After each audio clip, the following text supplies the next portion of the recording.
voilà, à 15h on les a prévenus, parce qu'on là on était en retard sur le convoi, mais à 23h en gros tous les collègues étaient mobilisés, donc en gros à 15h on prévient, et 8h plus tard il y a 500 flics qui viennent. C'est énorme. Le collègue qui a été touché le plus durement, il est payé 1300 balles par mois. 1300 balles, des heures sup pas payées, il se fait cracher dessus.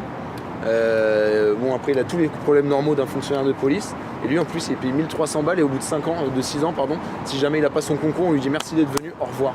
Et lui il s'est fait cramer la gueule, et il a mis sa vie en suspens là, pour ça. Donc la moindre des choses qu'on peut se faire, c'est participer déjà financièrement, et derrière c'est de se mobiliser pour lui. Donc ça c'était la première partie. Et dans le second temps, ce qu'on voulait exprimer, c'est le mécontentement en fait, mais c'est ce que les syndicats ont déjà exprimé, donc c'est le manque de moyens humains, de moyens matériels. Puis après, nous on se permet d'aller plus loin en disant que c'est le manque de reconnaissance de notre hiérarchie. C'est le manque de, alors je vais être light, de dire de concertation avec les magistrats, pour ne pas dire qu'ils ne vont pas du tout dans le même sens que nous.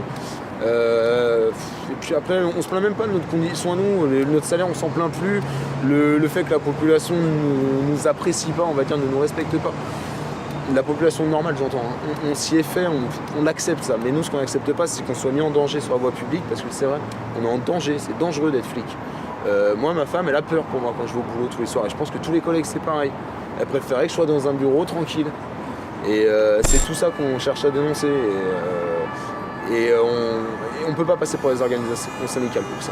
Ils passent trop de temps à se tirer la bourre, à se battre les uns les autres. On parle de l'organisation syndicale avec un grand O, un grand S, on ne parle pas des délégués syndicaux. Hein. Les délégués syndicaux, les contacts, ils font super taf. Mais par contre, les gros syndicats, les grands pontes, là, qui se gavent de caviar et qui n'ont pas mis les pieds sur la VP depuis 20 ans, eux, ils savent plus ce que c'est que d'être flic. Eux, ils oublient. Et c'est eux le problème. Donc on ne peut pas s'exprimer par leur biais, donc s'exprime nous-mêmes par notre propre moyen. Vous avez pris des risques ce soir?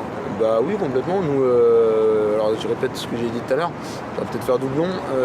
Nous, dans Essonne, donc le point de rassemblement, c'était un parking discret, qui n'a eu de discret que le nom, puisque le directeur départemental est venu nous voir avant qu'on parte, en nous menaçant de sanctions, en nous comparant, alors je vais le dire mot pour mot, il nous a comparé à des gitans. J'ai rien contre les gens du voyage, mais disons que dans sa bouche, ça faisait un petit peu insultant. En nous menaçant tous de nous faire... il a parlé de révocation. Hein. Le même directeur départemental qui a mis en place des consignes qui font qu'il y a des patrouilles Vigipirate à 2, ce qui est niveau sécurité 0, qui a mis en place, qui a demandé, il y a une note de service, alors moi je ne l'ai pas directement, mais il y a une note de service qu'il a pondue pour demander à ce que des fonctionnaires de police restent en point fixe dans un quartier ultra sensible. La Grande Borne c'est plus sensible du 91, un quartier ultra sensible pour garder une caméra, voilà, parce qu'elle avait été cassée 2 fois. Okay, qui a mis en danger les collègues. Ce qui arrive aux collègues aujourd'hui, c'est la faute des mises en cause, des 15 qui l'ont attaqué, mais c'est la faute du directeur qui a donné ses consignes. Et ce même directeur, quand nous on veut soutenir les collègues, vient nous menacer de sanctions, nous menacer de représailles, et veut en fait nous faire tomber. Alors que quelque part, le responsable de cette histoire, de cet événement, c'est lui. Voilà. Vous avez le droit de grève? Non, on n'a pas le droit de grève, on n'a même pas le droit d'expression. C'est-à-dire que là, parler comme je fais, j'ai pas le droit. Enfin, pour dire du mal, pour dire du bien, pour dire vraiment la police c'est merveilleux, j'adore ma hiérarchie et je trouve vraiment que on est écouté par notre hiérarchie. Ça, j'ai le droit de dire qu'ils sont déconnectés, que c'est tous des politiques et que c'est pas des flics qui nous gouvernent et qui nous mènent, nous, policiers. Ça, j'ai pas le droit de le dire. Au cœur de la réunion des Républicains ce matin, réunion de groupe, évidemment, on a parlé de ce fait divers, si j'ose dire, de cette information quand même particulièrement dramatique. Quelles ont été les réflexions et vous-même, qui est ancien magistrat, on vous connaît bien, comment voyez-vous la situation? Est-ce qu'il faut davantage de renforts, davantage de lois, même si on est dans un état de droit? Des renforts, incontestablement, et il en faut. Il faut augmenter le nombre d'effectifs de policiers, notamment dans les banlieues.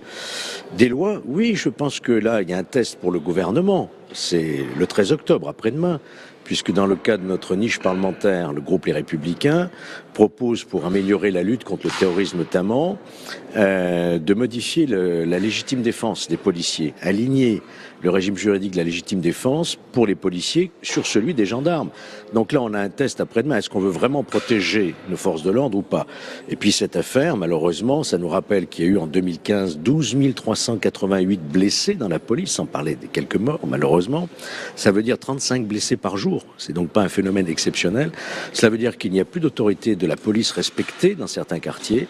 Ça remet en cause toute la politique pénale de la justice qu'on a malheureusement vu se détériorer sous le ministère de Christiane Taubira. Il faut que les peines soient exécutées.